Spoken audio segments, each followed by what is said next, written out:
to you about Easter, about the birth of Christ and his resurrection, and the message of Christianity, that is resurrection.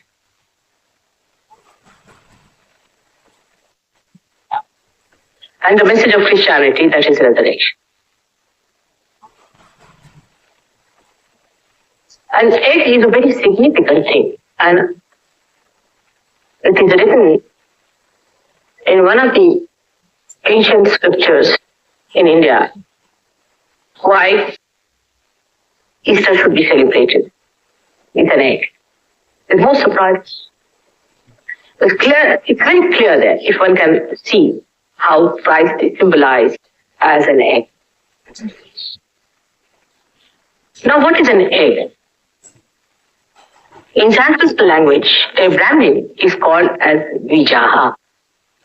Dvihi Jayati means the one who is born twice. And a bird is also called, any bird is called as a Dvija, means twice born. Because first the bird is born as an egg and then reborn as a bird. In the same way, a human being is born as an egg and then is born as a realized egg. Now see how significant it is that both are called by the same name. No other animal is called as Vija unless and until it has an egg form first and then it comes out as another thing. For example, no mammals, none of the mammals are called as Vijay except for human beings.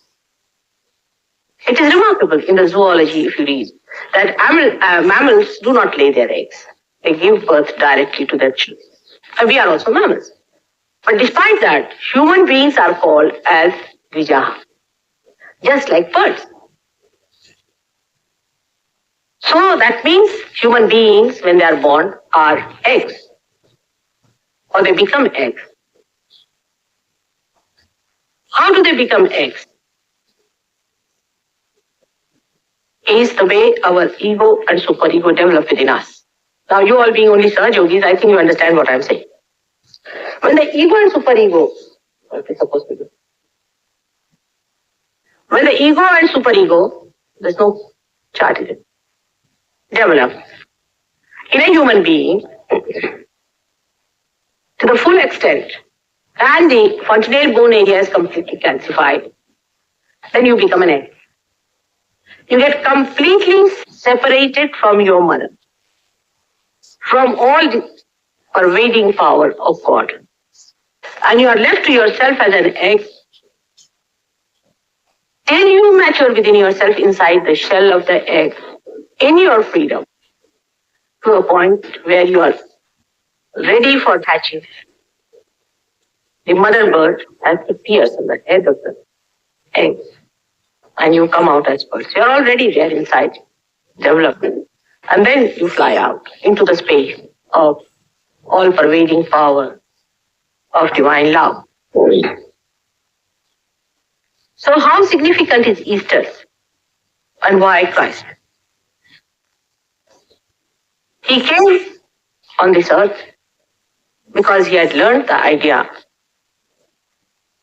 He had practiced the idea, or we can say that he was an expert on this. That he could himself surpass that hurdle by which he becomes Vadija. But he was already. But how are you to believe that you can be Dvijas? You can be reborn. It was said by every religion, by every prophet, that you are to be born again. Unless and until you are reborn, that means baptism, not this kind of baptism, but the real one. Unless and until the shell is broken on your fontanelle area, you cannot become the Dvija. It is written in all the scriptures, said by all the prophets. Somebody had to show you that this can be done. He being the divine power itself, the Pranava, he being the Brahman itself, His rebirth was resurrection, bodily resurrection.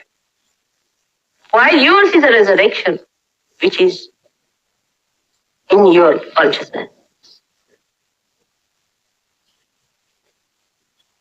And you see it clearly. This is what Easter is.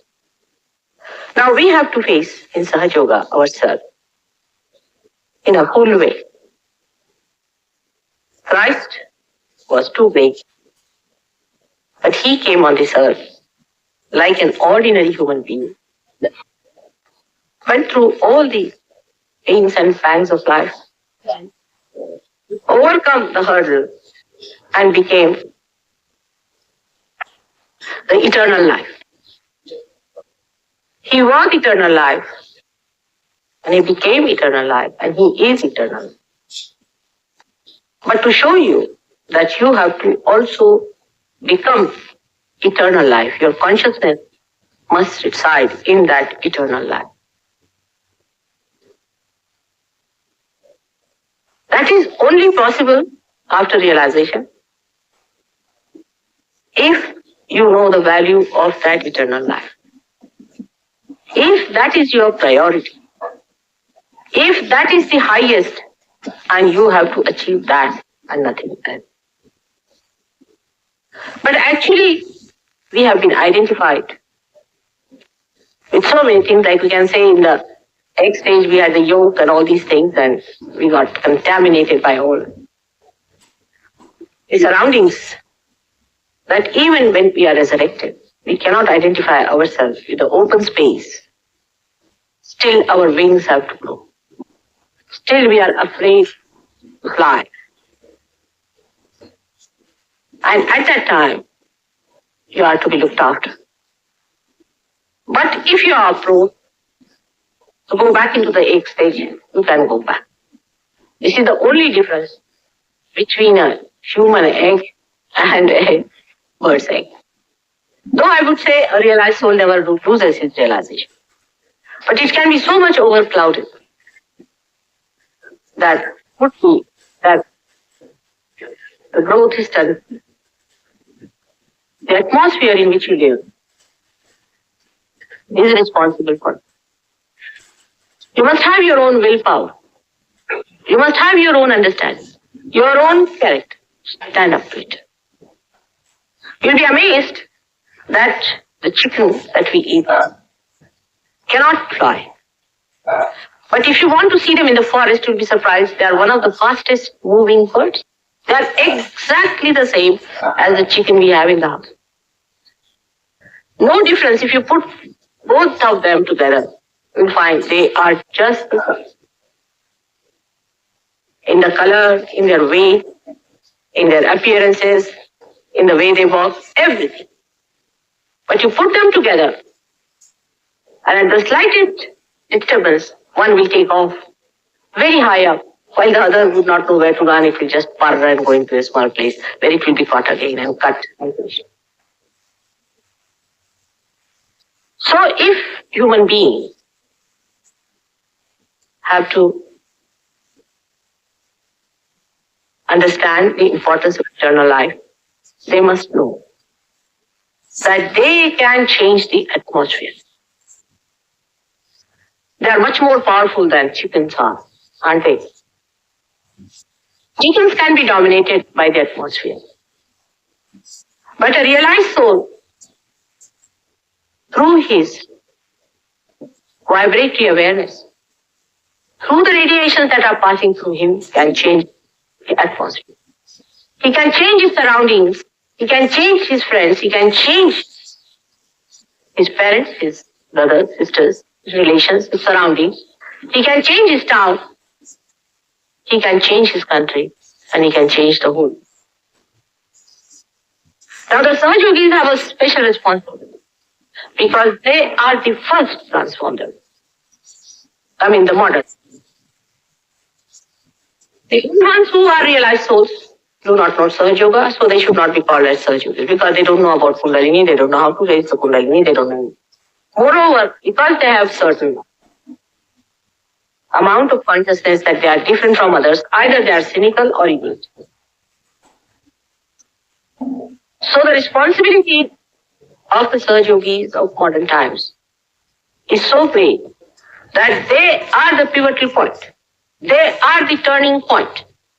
They are going to turn the wave, a wave that can save or mar.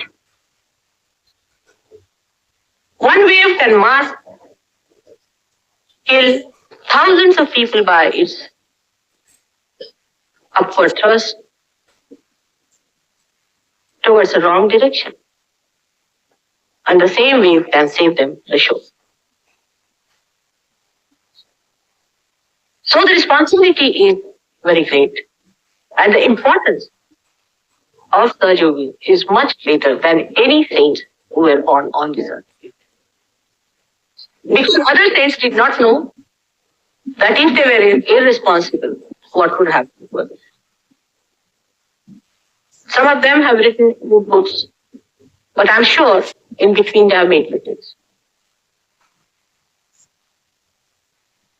All saints who have been great and realized souls did not know even 1,000th of what you know about Buddha. And they did not even have the power to raise the Kundalini of others and give them realization, except for very few. Like we can say John the Baptist, we had, who would make people go headlong into the water element, dip them inside nicely again and again. And with his vibrations would raise them. But still, I don't know if he gave realization to him. He could give. Because none of the people at that time speak like realized souls. Still they are seeking. Their seeking has not come to an end. Still they are not knowing.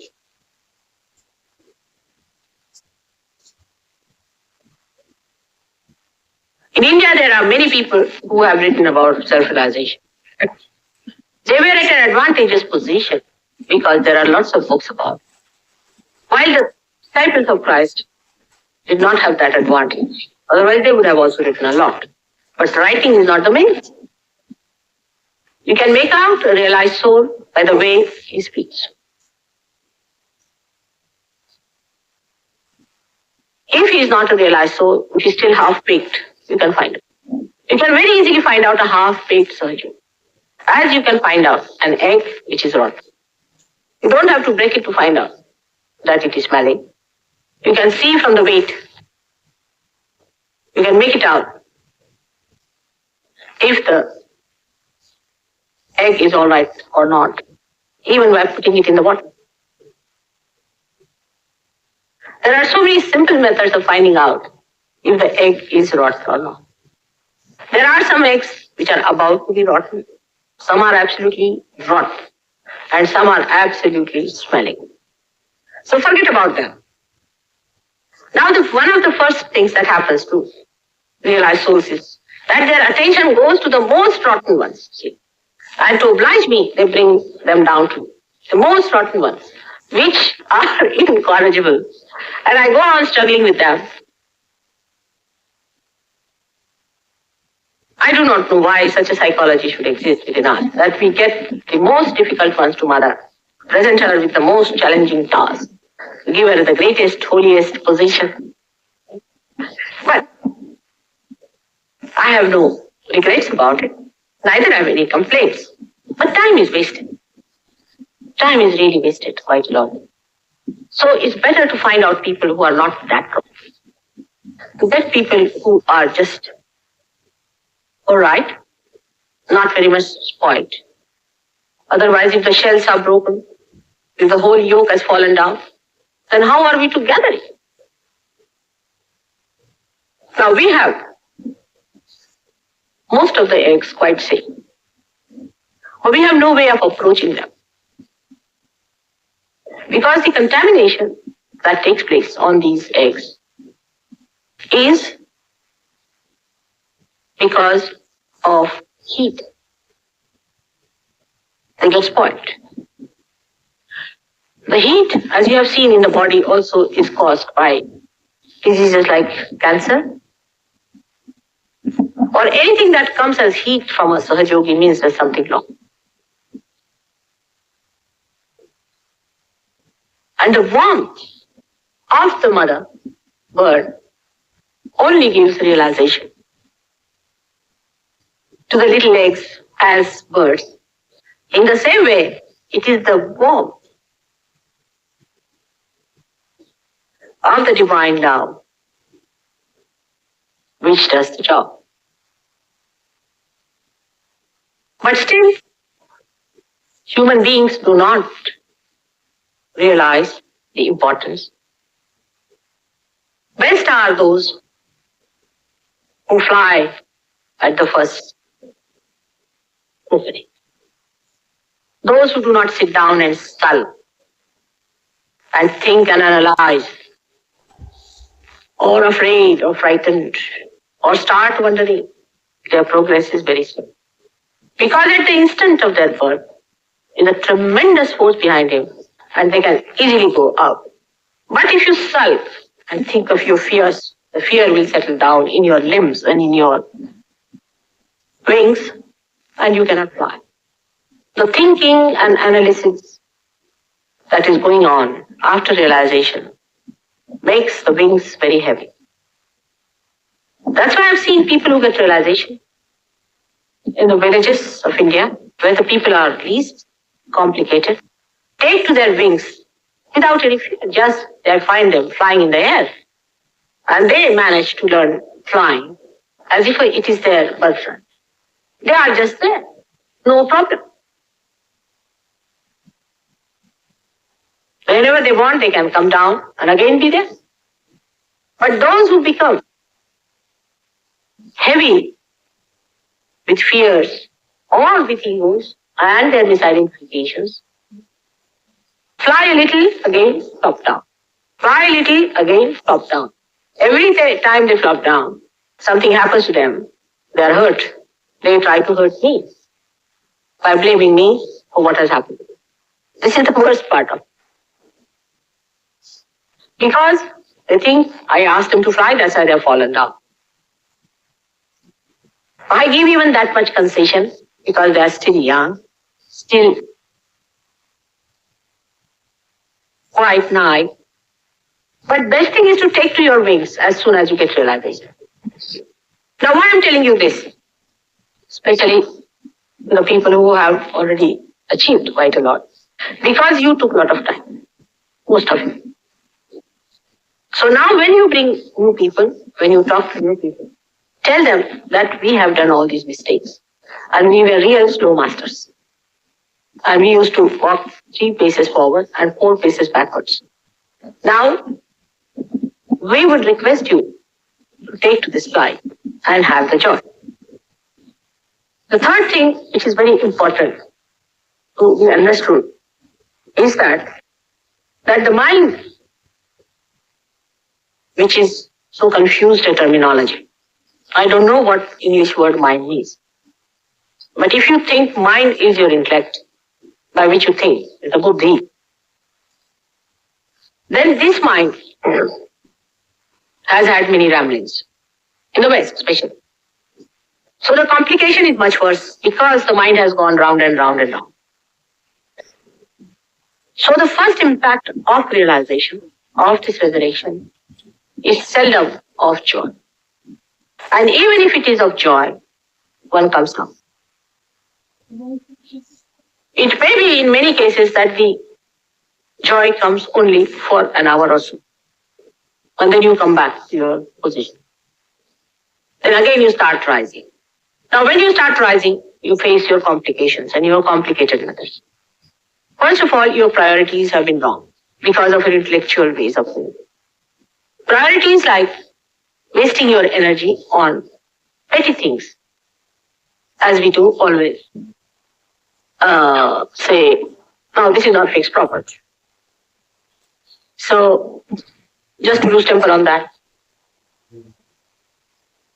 Somebody comes late, then you are angry. The norms, you see, that are made as important, that you have to be in time. Time is very important. For what? Because we won the war, Waterloo War, because of time. But nobody is going to fight here a war, you see. We are not doing the same jobs what these people are doing, you see. We are not soldiers who have to fight a war. We are soldiers of patience. So time, if the identification is too much with the not time business, then there are double forces which comes into play. One is your identification with the time, and the other is my play of befooling. You will never get things in time after realization. It will be all untimely. Then you will realize that it was stupidity. Because straightway you do not understand. Simple identification like time, if you go a little further with it, see now, in Kundalini, what is the timing? Can you say what time you are going to get your realization? At what time exactly according to watch? My watch is, just now, is 7:30. But it could be 7, could be 7:15, could be 6, could be 1. It's my own watch. I'll have it the way I want. In the same way, you are not to be the slave of the watch. Now, the timing, if you try other tricks, also any such things like foolish things like that. For example, people are very particular about the mannerism of others, not their own, but about others. If the other has a little peculiar mannerism, finished, then they have no patience for that. It is so outside a person, because you're not seeing the inside of a person. And when these misidentifications stick on to you too much, then I have to do something about it, isn't it? I mean, what? There's no other way but to play tricks with you. Then you get confused. It's how I look. You think, oh, I was very much all right. What's the matter? There was a lady in America whom I gave realization. She was an Indian lady running a shop. Imagine, an Indian running a shop in America. I did. I mean, she was nothing but a shop. She couldn't think of anything else but her shop. And she knew everything what was in the shop. She knew all the pricing. She knew everything, her profits, this thing, that. And when she got realization, she forgot all about it. She just forgot. And she didn't know where she had things, And she was quite worried. She said, what has happened to me now? I'm not worried about the shop and I don't remember where I put the things and this thing happens and all this. But the result was, though she was so much worried and upset, that she was making a big problem, much bigger than it was before. She couldn't understand what was the matter. Who was it? She was in such a mess. And she started telling